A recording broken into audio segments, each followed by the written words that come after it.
Waste Bengal के Birbhum district का रहने वाला हूँ, लेकिन मैं आपको अपने शहर का नाम नहीं बताना चाहता।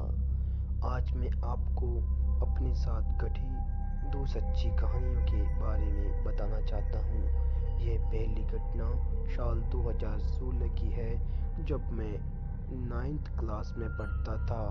तो हुआ ऐसा था कि तब मेरी नानी की डेथ हुई थी। हमारे यहाँ ऐसा होता है कि किसी की डेथ होने के बाद उसके दोष निकाले जाते हैं। ऐसा ही मेरी नानी को भी 4 पैर का दोष मिला था। नानी की मौत के बाद नानी मुझे कई बार दिखाई भी देती थी, लेकिन मैं तब छोटा था, इसलिए ज़्यादा ध्यान नहीं देता था। घर वालों ने मुझे शाम के टाइम घर के बाहर जाने को मना भी किया, लेकिन मैं फिर भी बाहर चला जाता। हमारे पुरोहित ने हमें रेत जैसी कोई चीज़ दी थी उस दोष को ख़त्म करने के लिए। उसी दिन शाम को मैं बाहर जाने के लिए जा रहा था। हमारा जो बाहर का दरवाज़ा था वह ऐसा था कि उसके लॉक को बाहर से भी खोला जा सकता था। तो जब मैं उस लॉक को खोलने के लिए गया तो मैंने देखा कि उस लॉक के ऊपर बाहर की तरफ से किसी ने हाथ रखा हुआ था। वैसे तो यह नॉर्मल बात थी, क्योंकि बाहर कोई भी हो सकता था, लेकिन उस हाथ को देखते ही अचानक से मुझे बहुत डर लगने लगा। मैं उसी वक्त भाग के घर के अंदर आ गया और सबको यह बताया। तो मेरे घर वालों ने जल्दी से बाहर जाकर देखा, लेकिन बाहर कोई नहीं था। ना कोई घर के अंदर आया था, ना फिर अगले दिन पुरोहित जी ने हमें जो पूजा की थाली दी थी जिसमें वह रेत रखा था, उसे घर के चारों तरफ गोला बनाकर बिछाया गया। उस रात मुझे अपने घर के बाहर एक औरत खड़ी दिखाई दी।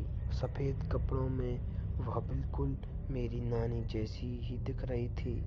मुझे पूरा यकीन है कि वह मेरी नानी ही थी, जो जाने से पहले एक आखिरी बार हम लोगों को देखने के लिए आई थी।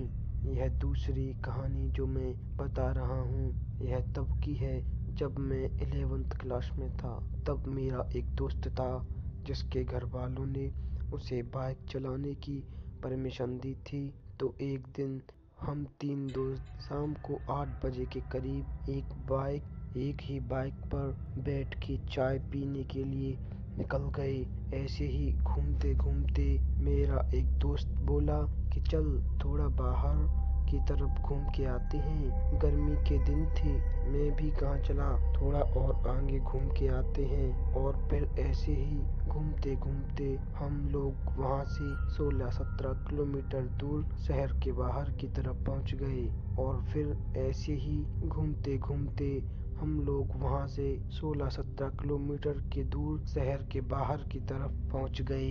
वहाँ एक चौराहा पड़ता था जिसको हमारे यहाँ बंगाली में 3 माथा बोलते हैं। उस टाइम वो सड़क बिल्कुल खाली थी, पूरी रोड पर कोई लाइट भी नहीं थी, चारों तरफ बिल्कुल अंधेरा था। सड़क के एक तरफ नदी का एक बांध बना था और दूसरी तरफ एक बहुत बड़ा खाली मैदान था। वहाँ दूर दूर तक कोई घर नहीं था। अब हम तीनों धीरे धीरे बाइक पर वहाँ से जा ही रहे थे कि तभी मेरा एक दोस्त बोला कि उसे बहुत अजीब सा लग रहा है। मैंने पूछा क्यों कैसा लग रहा है तुझे? तो उसने कुछ नहीं बोला, लेकिन फिर मेरा दोस्त जो बाइक चला रहा था वह भी बोलने लगा कि उसको भी कुछ अजीब सा महसूस हो रहा है, डर सा लग रहा है। मैं आसपास देखने लगा, वहाँ कोई नहीं था, लेकिन तभी मेरी नज़र एक पेड़ के नीचे पड़ी। वहाँ पर अंधेरा तो था, लेकिन अंधेरे में भी वहाँ पेड़ के नीचे एक अजीब सा अंधेरा हो रखा था, जैसे कोई बहुत ही काली चीज वहाँ खड़ी हो। मैंने उसी वक्त अपने दोस्त से बोला कि आगे मत जा, यहीं से बाइक घुमा ले। उसने वैसे ही किया और कुछ ही देर बाद हम वहाँ से निकल के उस दुकान पर पहुँच गए जहाँ हम रोज चाय पिया करते थे। वहाँ पहुँच के जब हमने उनको यह बात बताई तो उन्होंने हमको डांटा। बोला, तुम लोग वहाँ क्यों गए थे? आज के बाद कभी रात में उस जगह पर मत जाना।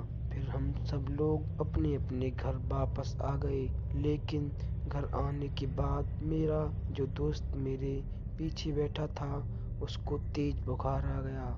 हमने यह बात अपने घर वालों को भी बता दी थी।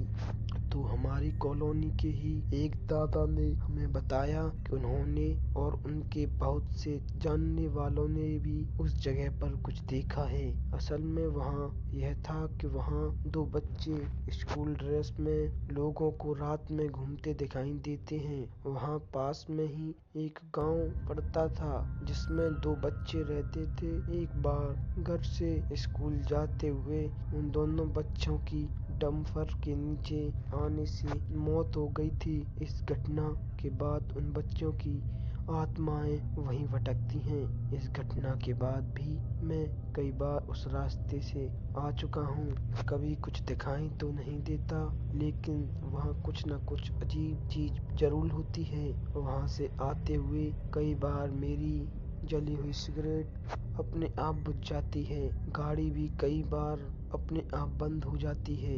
एक बार तो मेरे ऊपर पेड़ की एक बहुत बड़ी टहनी गिर गई थी। मैं बाल बाल बचा था, इसलिए अब मैंने उस जगह पर जाना ही बंद कर दिया है। आज भी उस जगह पर रात में बिल्कुल अंधेरा रहता है। आज भी रात में वहाँ से कोई नहीं जाता। मेरा नाम